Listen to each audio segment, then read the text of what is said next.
سے سننا ہے۔ اس خطبے کا نام ہے توحید کس کو کہتے ہیں۔ آپ اگر ایک لفظ بھی غلطی کریں گے، اگر آپ دھیان سے نہیں سنیں گے تو اس کا کوئی فائدہ نہیں ہوگا۔ اس خطبے کا عنوان ہے توحید کس کو کہتے ہیں۔ میرے معزز سامعین، اور اس توحید کے بارے میں یہ پہلا ایک کڑی آپ کو سناؤں گا، کیونکہ اس خطبے میں لمبی چوڑی بات نہیں کی جائے گی، ٹائم بہت کم ہوتا ہے، خطبے کا ٹائم بہت کم ہے۔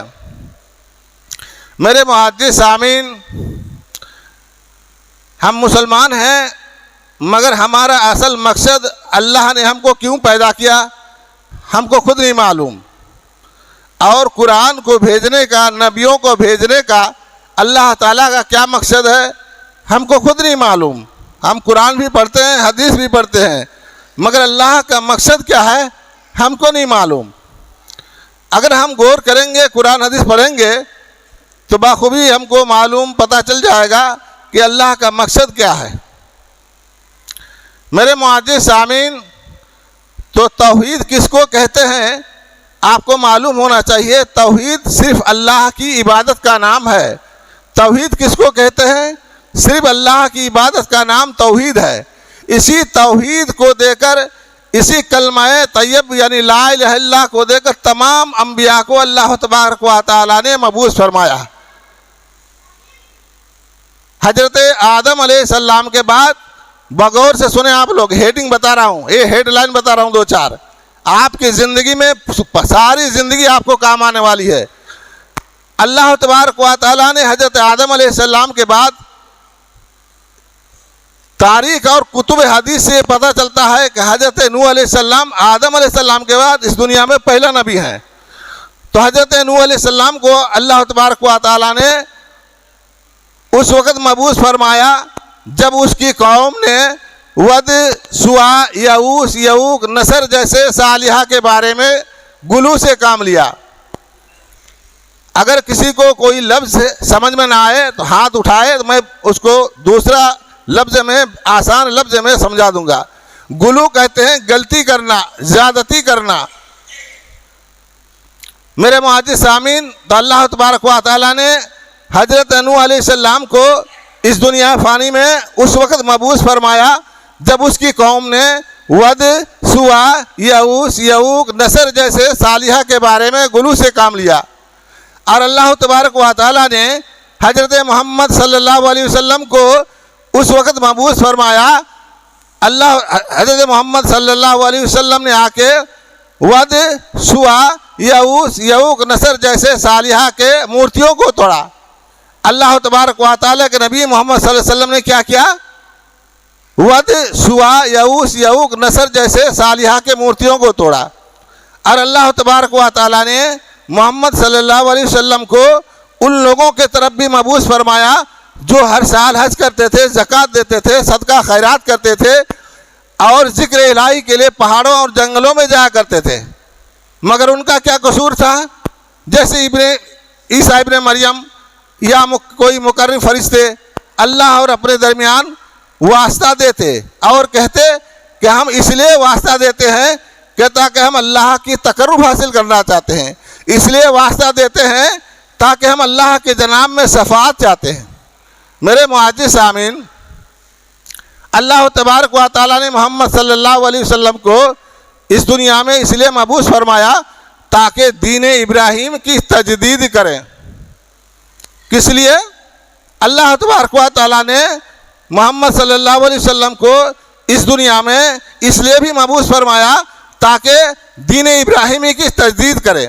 تجدید کرنے کا مطلب ایک پرانی مشینری ہے یا کوئی چیز ہے اس کو نئی سرے سے کرنا، تو تجدید کریں اور یہ بتا دیں کہ تقرب اور اعتقاد صرف اللہ کا حق ہے، نہ کہ کسی نبی کا، نہ مرسل کا، نہ ولی کا۔ میرے معزز سامعین، مشرکین مکہ یہ اعتقاد رکھتے تھے کہ اللہ رب العالمین ہے، زمین و آسمان کا مالک ہے، زمین و آسمان کے نیچے جو مخلوق ہے، ساتوں زمین آسمان کے نیچے سب کا روزی رساں اللہ ہے، وہی پانی برساتا ہے، وہی ہمارا خالق ہے، وہی مالک ہے۔ مگر کیا وجہ ہے کہ اللہ کے ماننے والے، اللہ خود کہتا ہے وما یؤمن اکثرهم باللہ الا وهم مشرکون، اللہ پر ایمان رکھنے والے اکثر ایسے ہیں جو مشرک ہیں. وما یؤمن اکثرهم باللہ الا وهم مشرکون. اللہ تبارک و تعالی آیات میں فرما رہا ہے قل من یرزقکم من السماء والارض، اے نبی محمد صلی اللہ علیہ وسلم ان سے پوچھئے تو صحیح، قل من یرزقکم من السماء والارض، اے زمین و آسمان میں جو مخلوق ہے اس کا روزی کون دیتا؟ تو کہیں گے اللہ. ان سے پوچھئے تو امن یملک السماء والابصار، یہ جو تمہارے کان ہے، یہ جو تمہاری زبان ہے، بولتے ہو، سنتے ہو پھر بولتے ہو، یہ جو دیکھتے ہو، یہ جو آنکھ ہے، امن یملک السماء والابصار، جو سنتے ہو اور دیکھتے ہو اس کا مالک کون ہے؟ کہیں گے اللہ. ومن یخرج الحی من المیت، ان سے پوچھئے تو صحیح کہ زندہ سے مردہ کون پیدا کرتا ہے اور مردہ کو زندہ سے کون پیدا کرتا ہے؟ کہیں گے اللہ. فسیقولون اللہ، تو کہیں گے اللہ. فقل افلا تتقون، تو اے محمد صلی اللہ علیہ وسلم ان سے کہیے اللہ سے ڈرتے کیوں نہیں ہیں. یہ توحید ربوبیت ہے. میں آپ کو 3 قسم کے توحید بتلاؤں گا، توحید ربوبیت، توحید الوہیت اور توحید اسماء صفات. ایک توحید ربوبیت آپ کو آپ کے سامنے میں قرآن کی آیت سے یہ بتا دیا کہ کافر بھی مشرک بھی توحید ربوبیت کا اقرار کرتے تھے. جیسے کہ میں نے بتایا آپ کو کل من یرزقکم من السماء والارض، اللہ خود فرماتا ہے اے محمد صلی اللہ علیہ وسلم ان سے پوچھے تو صحیح کہ زمین و آسمان کے درمیان جو مخلوق ہے ان کو روزی کون دیتا ہے؟ تو کہیں گے اللہ. تمہارے کان کا، تمہارے آنکھ کا مالک کون ہے؟ کہیں گے اللہ. زندہ کو مردہ سے کون پیدا کرتا ہے؟ کہیں گے اللہ. مردہ کو زندہ سے کون پیدا کرتا ہے؟ کہیں گے اللہ. فقل، تو آپ ان سے پوچھئے فسیقولون اللہ، تو کہیں گے اللہ. فقل افلا تتقون، تو ان سے پوچھئے، ان سے بولیے کہ ڈرتے کیوں نہیں اللہ سے؟ اللہ سے ڈرتے کیوں نہیں؟ میرے معزز سامعین، میں نے آپ کو ہیڈ لائن میں ایک اور چیز بتلایا کہ تمام انبیاء کو اللہ تبارک و تعالیٰ نے اسی توحید کو دے کر اس دنیا میں مبعوث فرمایا، یعنی کلمہ لا الہ الا اللہ. اس کا ثبوت کیا ہے؟ اللہ تبارک و تعالیٰ قرآن مجید میں ارشاد فرماتا ہے وما ارسلنا من قبلک من رسول الا نوحی الیہ انہ لا الہ الا انا فاعبدون. اے محمد صلی اللہ علیہ وسلم، تم سے پہلے جتنے بھی رسول کو میں نے مبعوث فرمایا، جتنے بھی رسول کو میں نے اس دنیا میں بھیجا، سب کو میں نے اسی کلمے کی دعوت دینے کی مبعوث فرمایا. اسی کلمے کی دعوت دینے کے لیے ان کو اسی کی تبلیغ کرو، اس لیے اس دنیا میں مبعوث بنایا. کیا ہے؟ وما ارسلنا من قبلک من رسول الا نوحی الیہ، سب کے طرف میں نے یہی ہوئی کیا الا نوحی الیہ انہ لا الہ الا انا فاعبدون، بے شک اللہ کے علاوہ کوئی عبادت کے لائق نہیں، تم سب مل کر میری عبادت کرو. کون سی؟ اللہ قرآن میں کیا فرمایا؟ تمام انبیاء کو کون سی دعوت دیا؟ کون سی دعوت کے لیے مبعوث فرمایا؟ لا الہ الا اللہ کی. لا الہ الا اللہ کی. تمام انبیاء کو یہی حکم ہوا کہ تم لا الہ الا اللہ کی دعوت دو، اللہ کے علاوہ کوئی عبادت کے لائق نہیں، تم سب مل کر اللہ ہی کی عبادت کرو. میرے معزز سامعین، ہمارا یہ گمان ہوتا ہے کہ ہم مسلمان ہیں، ہم شرک کیسے کرتے ہیں؟ یہی گمان ہے نا. بہت سارے مسلمان کو یہی گمان ہے کہ ہم مسلمان ہیں، ہم شرک کیسے کرتے ہیں؟ ہم تو اللہ کو پکارتے ہیں. میرے معزز سامعین، یہ بہت خم خیالی یعنی بہت گھٹیا پن ہے یہ اپنا سوچ. کیونکہ اللہ تبارک و تعالیٰ قرآن مجید کے اندر یہ ارشاد فرمایا وما یؤمن اکثرهم باللہ الا وهم مشرکون، اللہ کے پر ایمان رکھنے والے اکثر جو ہے مشرک ہیں. اکثر کیا ہے؟ مشرک ہیں. اور ابھی بتایا میں نے آپ کو کہ اللہ تبارک و تعالیٰ نے محمد صلی اللہ علیہ وسلم کو ان لوگوں کو طرف بھی مبعوث فرمایا جو لوگ ہر سال حج کرتے تھے، زکوٰۃ دیتے تھے، صدقہ خیرات کرتے تھے اور ذکر الہی کے لیے پہاڑوں اور جنگلوں میں جا کرتے تھے. وہ کون ہے؟ آج نہیں ہے آپ کے سامنے. عیسائی نہیں ہے. عیسائی لوگ اللہ کے نام لیتے، نماز نہیں پڑھتے، صدقہ خیرات نہیں کرتے. وہ لوگ آج بھی ہے نا. ہم سے زیادہ وہ لوگ پیسے خرچ کرتے ہیں. دیکھیں بھیلور میں جا کے کتنی بڑی ہسپتال بنائے ہیں، اور کہیں دیکھیں کتنا مشن چلا رہے ہیں. ہم مسلمان کتنے پیسے خرچ کرتے ہیں؟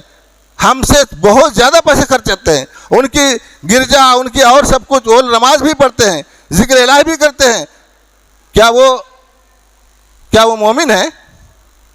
توحید پرست ہیں؟ اللہ نے عیسیٰ کے ماننے والے کو بھی طرف محمد صلی اللہ علیہ وسلم کو مبعوث فرمایا نا، کیا یہ لوگ اللہ کا نام نہیں لیتے تھے؟ آئیے چلتے ہیں، ایک بات آپ کو ثبوت کے طور پر بیان کرنا چاہتا ہوں۔ حضرت عثمان رضی اللہ تعالیٰ عنہ کی شہادت کے افواہ اور بیعت رضوان۔ میرے معزز سامعین، ایک خطبہ ہے، ٹائم بہت نکل جاتا ہے، دماغ میں ٹینشن رہتا ہے۔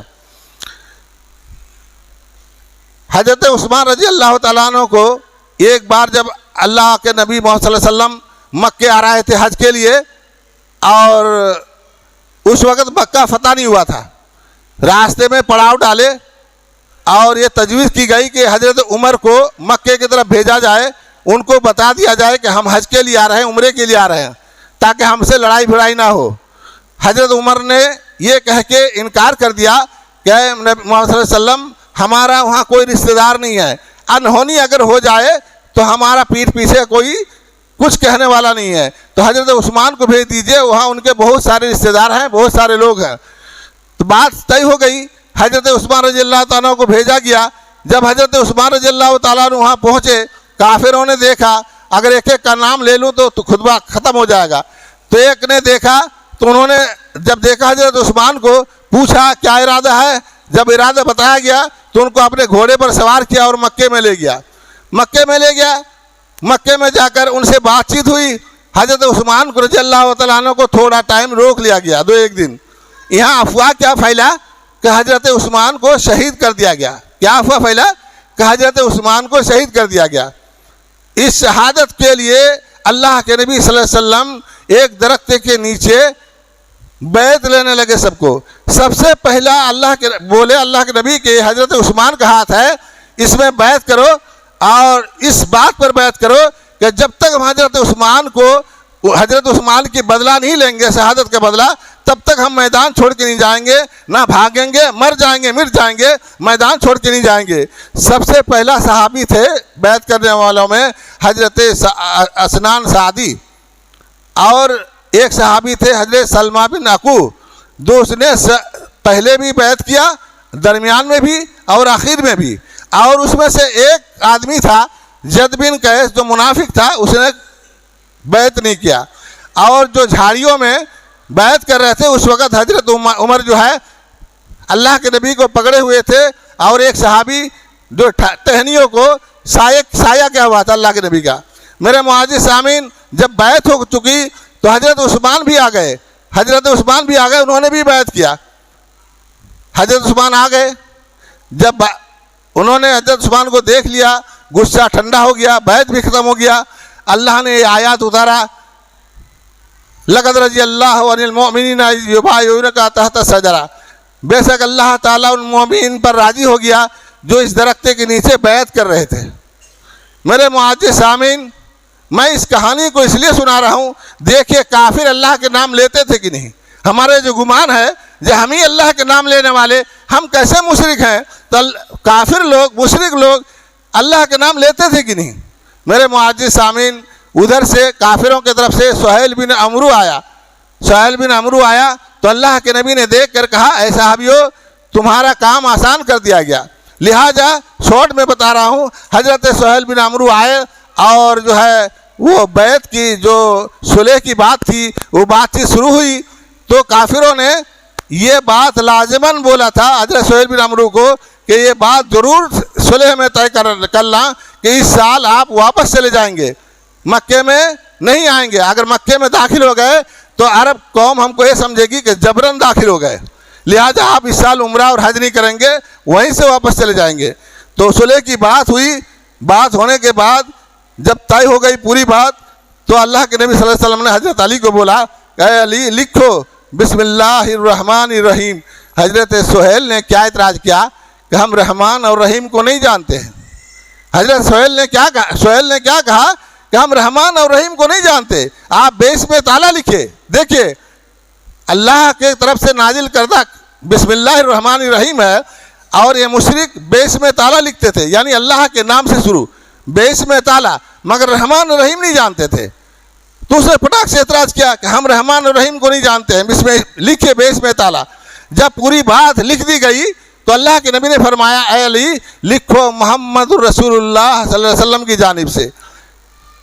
تو سہیل بن عمرو نے کیا کہا؟ ہم آپ کو اللہ کے رسول نہیں جانتے ہیں، ہم آپ کو اللہ کے رسول نہیں جانتے ہیں۔ اگر آپ کو اللہ کے رسول جانتے تو ہماری آپ سے لڑائی کیا تھی؟ آپ کو ہم مکے سے کیوں نکالتے؟ آپ کو ہم اللہ کے رسول نہیں مانتے ہیں، تبھی سے آپ ہماری لڑائی ہے، آپ کو مکے سے ہم نے نکالا اسی لیے۔ تو جب وہ مانا ہی نہیں، سہیل بن عمرو نے کہا آپ اللہ کے رسول نہیں ہیں، محمد رسول اللہ نہیں لکھ سکتے ہیں، تو اللہ کے نبی نے حضرت علی کو بولا محمد رسول اللہ کو کاٹ دو، عبداللہ محمد بن عبداللہ لکھو۔ تو حضرت علی نے کہا یہ میرا گوارا نہیں، میں نہیں لکھ سکتا، اس کو کاٹ نہیں سکتا، محمد رسول اللہ کو نہیں کاٹ سکتا میں۔ اللہ کے نبی نے خود اپنے ہاتھ سے لیا اور رسول اللہ کو کاٹا اور محمد بن عبداللہ لکھا۔ میرے معزز سامعین، یہ کہانی سنانے کا مطلب یہ ہے کہ ہمارا جو گمان ہے کہ ہم مسلمان ہیں، ہم شرک نہیں کرتے ہیں، ہم تو مسلمان ہیں، اللہ کے نام لینے والے ہیں، لیکن قرآن کی آیت سے آپ کو ثبوت دیا کہ اللہ خود فرماتا ہے وَمَا يُؤْمِنُ أَكْثَرُهُم بِاللَّهِ إِلَّا وَهُم مُشْرِكُونَ، اللہ پر ایمان رکھنے والے اکثر جو ہے مشرک ہیں۔ آپ شرک کو کس کو کہتے ہیں؟ میرے معزز سامعین، چند دو باتوں میں سمجھیے، ہم اللہ کو مانتے ہیں مگر جب کہیں ضرورت پڑی تو کہتے ہیں میرے خواجہ اجمیری میرا یہ کام اللہ تعالیٰ سے کروا دے، کیا کہتے ہیں وہی لوگ جانے، اللہ اور اپنے درمیان واسطہ دیتے ہیں، اے فلاں بزرگ ہمارا ایک کام اللہ سے سفارش یا کیا کہتے ہیں مجھے نہیں معلوم ہے۔ تو یہ جو ہے اللہ کے اور اپنے درمیان کسی کو واسطہ دینا، کسی کو بیچ میں اللہ کے اپنے درمیان شریک کرنا، یہ اللہ تبارک و تعالیٰ کو پسند نہیں ہے۔ سب سے بڑا ناپسندیدہ چیز اور سب سے بڑا گناہ اس دنیا میں کوئی ظلم ہے اگر تو اللہ کے ساتھ شرک کرنے کا، اللہ کے ساتھ شرک کرنے کا۔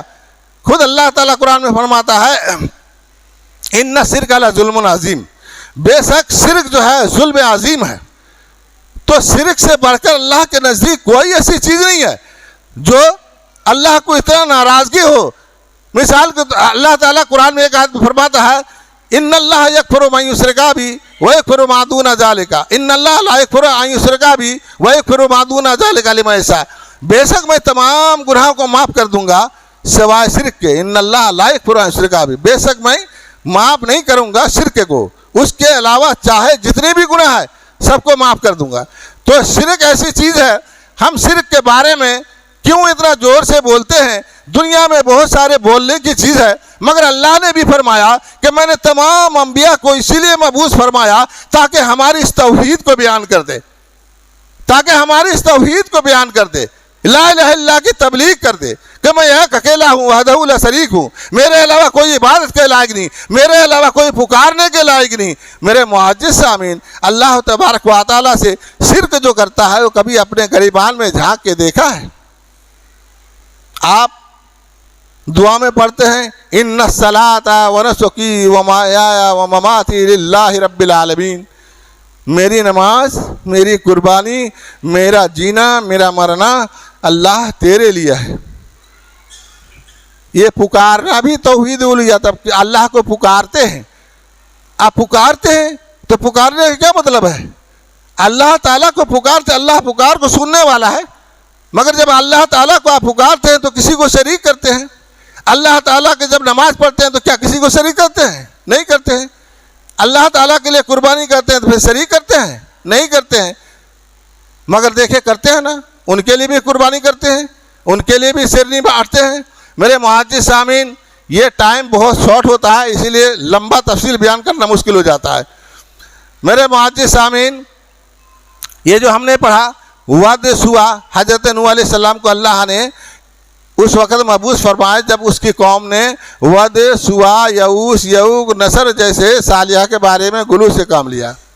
میرے معزز سامعین، یہ ود سوا سورہ نوح کے 13 نمبر آیات ہے، ود و سوا یعوسا و یعوقا و نصرا، ایسی آیات ہے۔ تو اللہ کے نبی صلی اللہ علیہ وسلم ایک بار ایسے مجمع تھا، جو 4 صحابی تھے، حضرت عبداللہ بن عباس سے بخاری کی روایت ہے، حضرت عبداللہ بن عباس سے مروی ہے کہ رسول اللہ صلی اللہ علیہ وسلم نے فرمایا کہ انہوں نے پوچھا رسول اللہ صلی اللہ علیہ وسلم نے، اے میرے صحابیوں، یہ جو مورتیاں ہیں، جو مورت ہے واد، سوا، یعوس، یعوق، نصر، یہ کون ہے؟ کون لوگ کی مورتی ہے؟ صحابیوں نے فرمایا، اے نبی، اللہ کے نبی، آپ اور جانے، اللہ بہتر جانے۔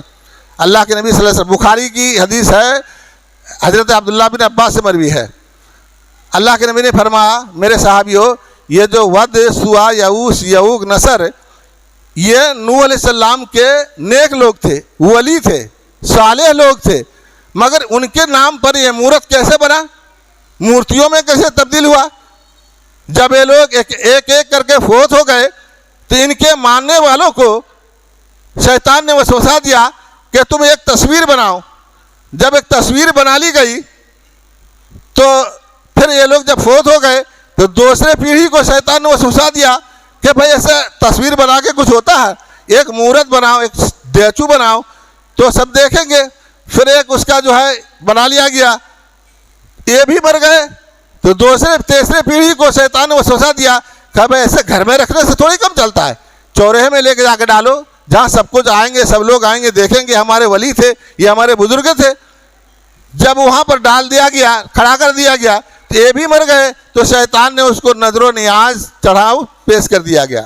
میرے معزز سامعین، میں یہ اس لیے بیان کر رہا ہوں کہ بہت سارے آدمی کو یہ گمان ہے کہ جتنے بھی یہ مورت ہیں کوئی شیطان کی مورت ہے۔ میرے معزز سامعین، ایسے بات نہیں ہے۔ جتنے بھی آج مورتیوں کو بھی دیکھیں گے، رام، راوڑ، درگا، کالی، ان کا اتہاس لیں گے اگر آپ، تو اگر ولی نہیں پائیں گے تو کم سے کم اتنا سمجھ میں پائیں گے کہ یہ کسی وقت کے، اپنے وقت کے اچھے آدمی تھے۔ مگر ہوا کیا ان کے ساتھ؟ یہی جو میں بیان کر رہا ہوں آپ کو کہ جو ولی تھے، اللہ کے ولی تھے، ان کے ناموں پر یہ مورتیاں تیار کیا گیا۔ تو مورتی ہو یا قبر ہو یا اور کوئی شکل ہو، آپ جب اللہ کے قرب حاصل کرنے کے لیے کسی کو اپنے اور اللہ کے درمیان پیش کریں گے تو اسی کا نام ہے شرک، اسی کا نام شرک ہے۔ اور شرک کے بارے میں کتنی آیات آپ کے پاس بیان کیا کہ اللہ تبارک و تعالی شرک کرنے والے کو کبھی نہیں بخشے گا، چاہے اللہ تعالیٰ اس کے علاوہ جتنا بھی گناہ ہو معاف کر دے گا۔ اللہ تعالیٰ اس گنہگار کے لیے کتنا وعدہ کیا ہے۔ ٹائم نہیں ہے، پھر دوسرے خطبہ میں ایک اور توحید صفت کے بارے میں رکھوں گا اگر اللہ تعالیٰ کبھی لائے گا تو۔ میرے معزز سامعین، یہ جو اللہ تعالیٰ کا صفت ہے کہ اللہ خالق ہے، مالک ہے، بہت ساری صفت ہے اللہ کا، ان منافقوں نے، ان مشرکوں نے کیا کیا نام دیا ہے ولیوں کو جانتے ہیں آپ؟ جانتے ہیں بہت لوگ ان میں سے۔ کہیں تو کہا کہ اجمیری غریب نواز، کیا نام دیا؟ غریب نواز۔ اس غریب نواز کو اللہ جانے، میں خطبہ جمعہ میں ممبر میں کھڑا ہو کے کہتا ہوں، اس معین الدین چشتی رحمۃ اللہ علیہ کو ابھی آج تک نہیں پتا کہ میں غریب نواز ہوں، کوئی ثبوت نہیں، آج تک ان بیچاروں کو نہیں پتا کہ میں غریب نواز ہوں۔ گلبرگہ جو کرناٹک اور کرناٹک میں ہے، مہاراشٹر کے بارڈر میں گلبرگہ ایک جگہ ہے کرناٹک میں، وہاں گیا تو وہ دیکھا بندہ نواز، بیچارہ بندہ نواز ہے وہاں۔ دیکھیے، کہیں غریب نواز، کہیں بندہ نواز۔ لاہور میں داتا دربار ہے، سیس محل روڈ پر داتا دربار ہے۔ وہ شاہ فیصل آئے ہوئے تھے جب، تو ان مشرکوں کا یہی حال ہے۔ وہ بولے کہ چلو داتا دربار میں ذرا، اس نے جواب دیا اگر تمہارا داتا دربار جانا ہوتا نا تو ہم اپنے سعودی میں سونے کا دربار بنا دیتے، سونے کا، ہیرا موتیوں کا دربار بنا دیتے۔ ہم اسی کی تو مخالفت کرتے ہیں، اسی لیے تو ہم مسلمان ہیں۔ اگر ہم کسی مردے کا، کسی مورت کا اگر ہم اس کو مانتے تو ہم مسلمان کیسے ہوتے؟ ہم تو مشرکوں میں سے ہو جاتے۔ تو ہم اپنے دربار کو سونے اور ہیرا موتی جواہرات کا بنا دیتے۔ میرے معزز سامعین، تو یہ اللہ کے صفت کو بگاڑنے کے لیے ان مشرکوں نے کیا کیا نام ٹائٹل دیا ہے۔ دیکھیے، غریب نواز، بندہ نواز، داتا دربار، پتہ نہیں دستے گیر، پتہ نہیں کتنے نام سے مسموم کیا ہے۔ اور ان مسموم نام کو اس جمعہ خطبہ میں ممبر میں کھڑا ہو کے بیان کرتا ہوں، ان ولیوں کے ساتھ کوئی تعلق نہیں۔ یہ جھوٹے نام ان جھوٹوں نے، دھوکہ بازوں نے دیا ہے۔ واللہ کہتا ہوں ان ولیوں کو کچھ پتہ نہیں، کچھ بھی پتہ نہیں، مگر انہوں نے دھوکہ دینے کے لیے اللہ کے نام کی صفت جو ہے، اللہ خالق و مالک ہے، اللہ رازق ہے، اللہ گنہگاروں کے گناہ عالم بذات صدور ہے، اللہ الغیوب ہے، اللہ گناہوں کو معاف کرنے والا ہے، ان سب کو دھوکہ دینے کے لیے ان ناموں سے ان ولیوں کو مسموم کیا ہے. سمجھ رہے ہیں بات کو؟ اور اللہ کی توحید کیا ہے؟ جب اللہ کی عبادت کریں تو اللہ کے علاوہ کسی کو نہ پکاریں. آپ کا مرنا جینا، نماز پڑھنا، قربانی کرنا، آپ کا پکارنا، آپ منتیں مانگیں گے تو اللہ کے لیے ہونا چاہیے. آپ صدقہ خیرات کریں گے تو اللہ کے لیے دیں گے، جو بھی کریں گے آپ تو اللہ کے لیے دیں گے. مگر یہاں کیا ہے؟ ایک رواج، ایک مہورت کھڑا کر دیا اور کہیں مزار بنا دیا. فرق کیا ہے؟ شکل کا فرق ہے، کام تو ایک ہی ہے نا. شکل کا یعنی کوئی کھڑا ہے کوئی سویا ہوا ہے، اتنا کا فرق ہوا گا نا، مگر کام تو اتنا ہی ہے. آپ غور کیجئے ایک بات کو، ایک ذرہ بھی فرق نہیں ہے، صرف شکل کا فرق ہے. یہ صورت الگ ہے، یہ صورت الگ ہے. میرے معزز سامعین، آج میں جو کھڑا ہوں اس لیے کہ آپ کو توحید بتلا دوں. بہت ساری بات ہے بتلانے کا، جو اسی موٹی موٹی بات کو بتلایا میں اس لیے کہ بتانے سے دیکھیے 1 بج گیا. اب میں کب بتاؤں گا؟ انشاءاللہ کبھی آؤں گا تو توحید صفت کے بارے میں بتاؤں گا تھوڑا، کیونکہ ٹائم ختم ہو گیا اور زیادہ ٹائم لوں گا تو آپ کی پریشانی ہوگی. جمعہ ہے، گرمی کا دن ہے. میرے معزز سامعین، بتانے کا مقصد، اللہ تبارک و تعالیٰ نے ہر گناہ کو معاف کر سکتا ہے اللہ، مگر شرک کو نہیں معاف کرے گا. اس کو ہم مسلمانوں کو بہت زیادہ دھیان دینا چاہیے. اگر آپ کتنی بھی عبادت کر لیتے ہیں، اگر اللہ تعالیٰ کے ساتھ ذرا بھی شریک کرتے ہیں تو آپ کی گناہ، آپ کا نیکی جو ہے بالکل ضائع ہو جائے گا. کوئی نیکی نہیں ہے آپ کے پاس. اس صفت کو پھر کسی آئندہ جمعہ میں انشاءاللہ بیان کروں گا کہ وہ کس طرح وہ نیکی ہے اور وہ کس طرح گناہ ہے کہ ایک گناہ سے آپ کا پورا زندگی برباد ہو جائے گا، اور وہ کون ایسی نیکی ہے جو آپ ایک نیکی سے بھی جنت جا سکتے ہیں. بالکل حدیث اور قرآن سے آپ کو پیش کروں گا. میرے محترم معزز سامعین، اللہ تبارک و تعالیٰ سے دعا ہے کہ اللہ تعالیٰ ہم مسلمانوں کو شرک سے بچائے. اللہ ہمارے بزرگ جو اس دنیا سے چلے گئے ہیں ان کو جنت نصیب فرما، ان کے گناہوں کو معاف فرما، ہمارے گناہوں کو معاف فرما. وآخر دعواہم الحمدللہ رب العالمین.